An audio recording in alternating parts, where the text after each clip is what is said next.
Hi, I'm Mia, and you're listening to my podcast, what I call the Universal Podcast. I call it the Universal Podcast because, well, we talk about anything and everything. I mean, isn't that what the universe is? So, have fun, tune in, and as all the other basic people say, and now me, sit back, relax, and enjoy the show, or podcast, I guess. Thanks.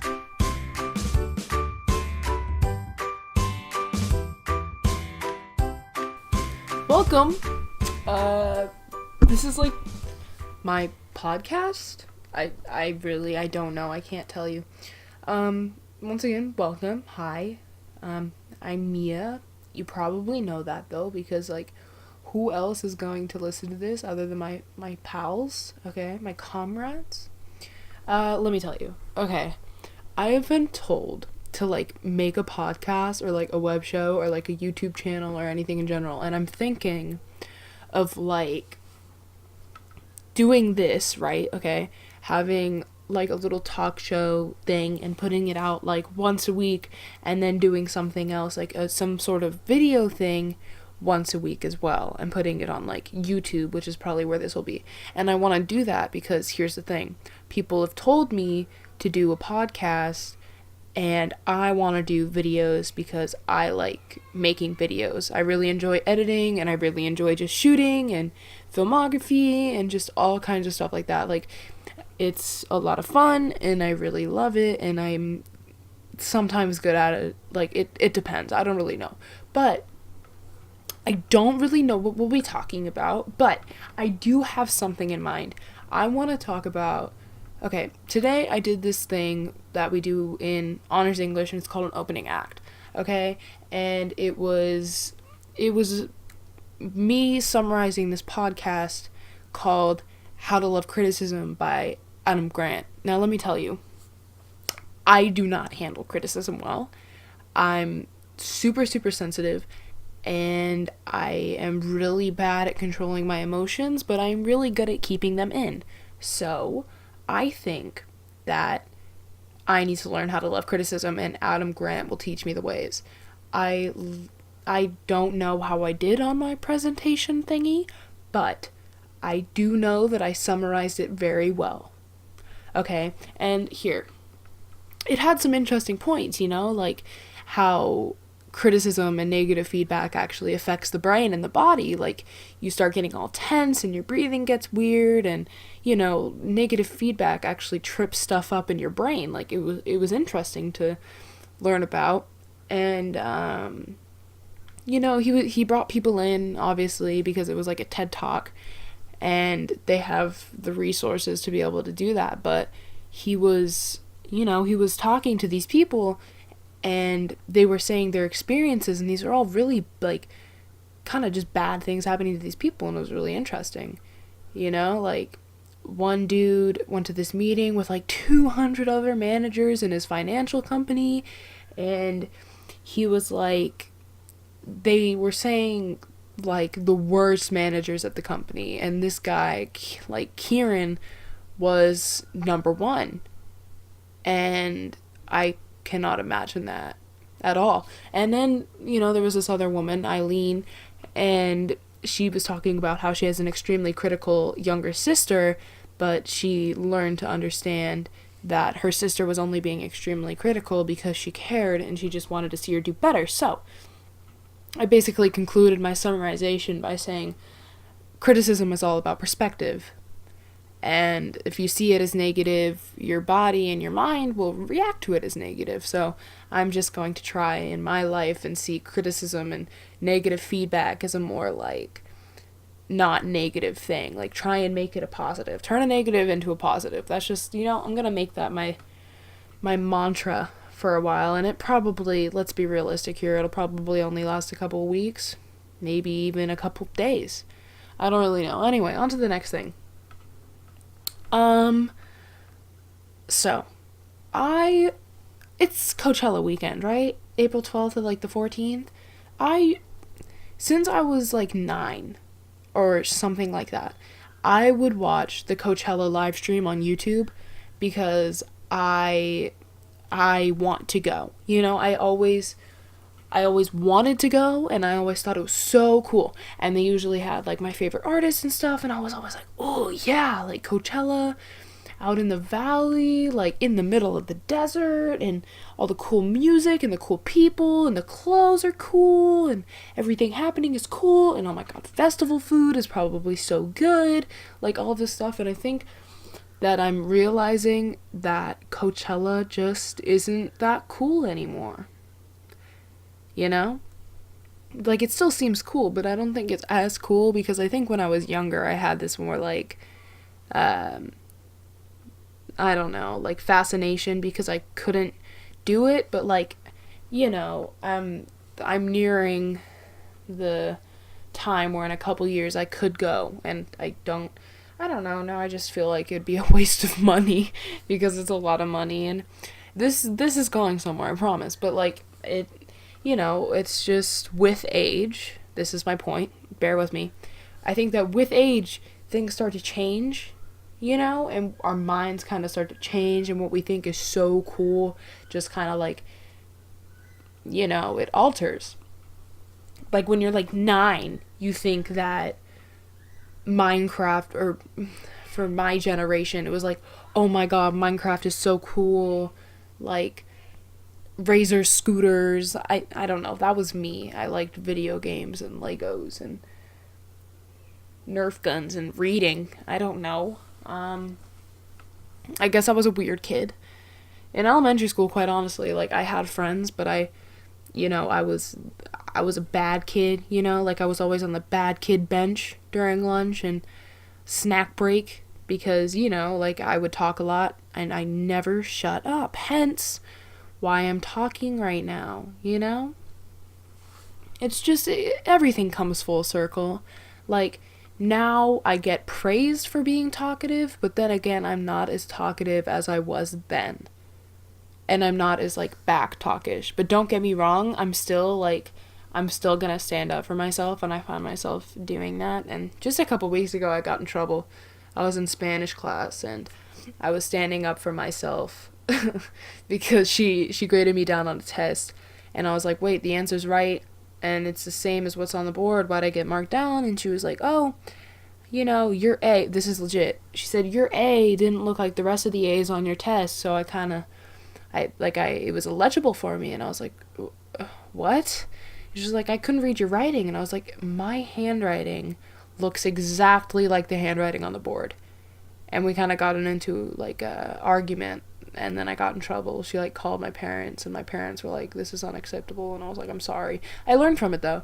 I learned that from like I need to be more civilized and less angsty teen and more trying to be civil adult, because I'm nearing the age where I need to start being adult, like maturity should come after puberty.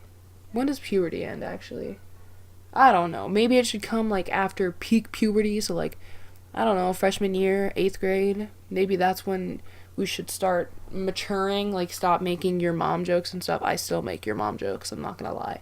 But like, just stuff like that, But then again, you have to remember that like I'm still a kid, because it's like I'm gonna be 25 in like 10 years, and I'm still gonna be like childish, and I know that for a fact because it's kind of just the way I am. Like I'm hella dorky, like I play video games and I read books and I do stuff that like kids my age would be like, what the hell, because it happens all the time.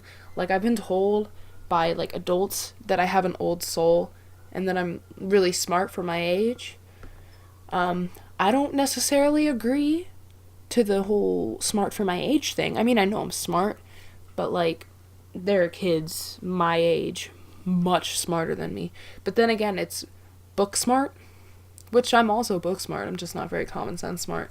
And I mean, I guess I am kind of knowledgeable in the ways where it's like we need to like understanding like mental health and like things that have happened to me and garnering from those experiences. I guess in that way I'd be mature for my age. I don't really know. It's like when something happens to you, you need to learn from it. And when something is said to you, you need to take it in.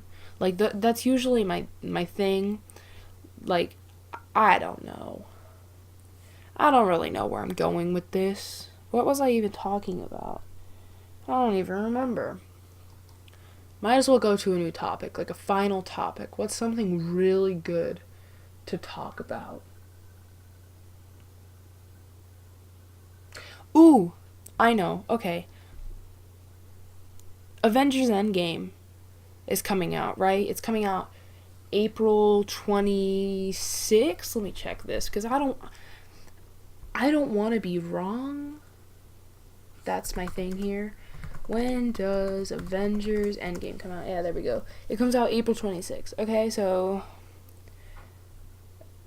synopsis. Adrift in space with no food or water, Tony Stark sends a message, I can't read, to Pepper Potts as his oxygen supply starts to dwindle. Meanwhile, the remaining Avengers, Thor, Black Widow, Captain America, and Bruce Banner must figure out a way to bring back their... Oh, I guess spoiler. Bring back their vanquished allies for an epic showdown with Thanos, the evil demigod who decimated the planet and the universe. Okay. Russo brothers. Go off, I guess. Listen. I don't really like Marvel. I used to. Don't get me wrong. I used to. But now I love DC. And I've always loved DC. Like, I used to be obsessed with Harley Quinn and like the Joker and Batman, and don't get me wrong, I still am. Like, they are so cool to me. You know, this all links back to just me being a dork, but like, Avengers Endgame is coming out, and spoilers, I guess, I doubt that people really read the comics, especially if they're my age. I really doubt that, but I don't know. You know, in the comics, spoilers, I guess, in the comics, I think it was like, what's her name? Like Nebula, who took down Thanos. No, took down Thanos. Like, Thanos wanted to turn himself into a star or something like that.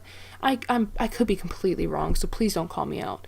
But he wanted to like turn himself into this astral thing, and then his minion didn't get the gauntlet in time. Nebula got the gauntlet, and basically she just undid everything that he did in the last like 24 hours, and she defeated Thanos, and yada yada, okay? Listen, if Squirrel Girl can defeat Thanos, anybody can defeat Thanos, alright? At that point, it's just fair game, okay? And Avengers Endgame, it should be called Avengers Fair Game, because anybody can really defeat Thanos. Think about it. The bigger the opponent is, the slower they are. Sure, they're hecka strong, but like, come on, they're slow. And come on, how powerful can this big purple bloke really be? And I know how powerful he is, but like, only with the gauntlet. Let's be real here. Like, he's got an army of people, but like, what can he really do? You know? I don't know. I just hope that it's interesting. Like, I'm probably gonna go end up seeing this movie the day after it comes out. I'm gonna sit there for, 3.5 hours, and I'm probably gonna be miserable the whole time. It's either that, or I'm really gonna like the movie. Or, C, I could just be like, okay, you know? Be neutral about it. Try and keep a level head. But going into it, I just have a feeling I'm gonna be disappointed. Or maybe it'll be the best Marvel movie ever. I don't know. My favorite Marvel movie, like, quite honestly, is the first Iron Man. Like, the first Iron Man, to me, is, like, the best Marvel movie, you know? Or, like, the Spider-Man with Andrew Garfield. I really like that movie. Just the Iron Man movies are really good. The first Thor movie. The Incredible Hulk, the first Avengers, I think those are all really good, and then it kind of just started going downhill. But that's my opinion, you know, you can't hate on me for my opinion. Freedom of speech. I know my commandments. But, yeah, I don't know. Will it be good? Will it not be good? We'll never know until April 26th. But you got to think about how many people like Marvel much more than they like DC, or how many people just really don't care, because a lot of people just don't care about comic books and superhero movies and all that stuff. Besides Marvel, DC has a great lineup of movies coming, like really good.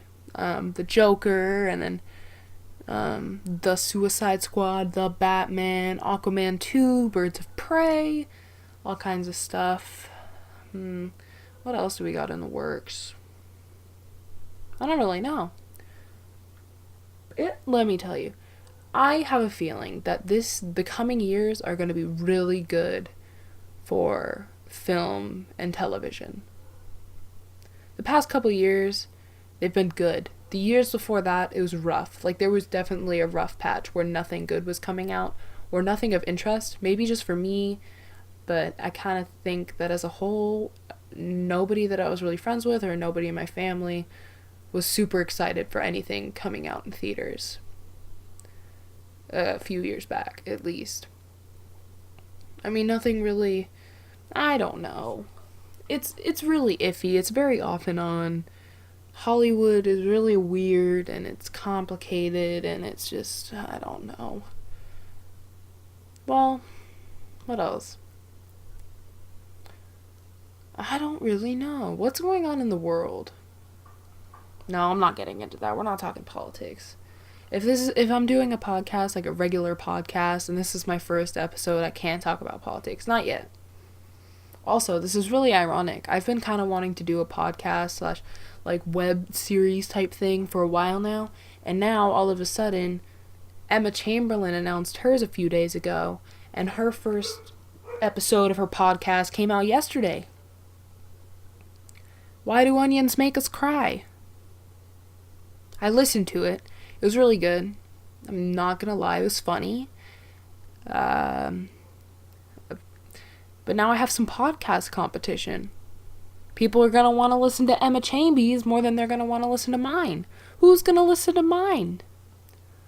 Beforehand, it was hard enough, you know. But now, Emma Chamby's on the market. Well, not on the... She's on the podcast business. That's a better way to put it. But, like, now what am I going to do? Now I'm really going to have to hustle. I'm going to have to put out all kinds of content. I'm going to have to put out content that anybody can love. I could do movie reviews, music video reviews,